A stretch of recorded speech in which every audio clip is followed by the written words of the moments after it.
নামটা জানি কি? লাইলি। তরে আমার ভাল লাগছে। হোটেল আইস টাকা লয়, গুলিস্তান চেনস না? বেচা কেনার বাইরেও তরে আমার ভাল লাগছে। তো আমি কি করবো? সংসার করবি? ওই হোটেলে গতর বেশি আমি। হোটেলে কাম ছেড়ে দিবি? তাতে চলবো তোর?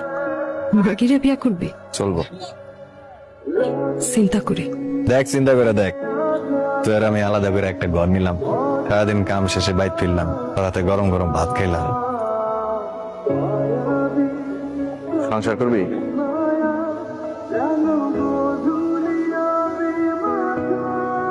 কিছু পাওনাটা আছে, এগুলা লয়া আজকে কাম ছেড়ে দিব। তাহলে তো একটা বড় দেখা ঘর দেখতে হয়। তুই কি দেখবি তুই জানো, আমি গেলাম। তাহলে আজকের থেকে কিন্তু তোর দেওয়ান সব আমার। আজকাতে না কালকাতে।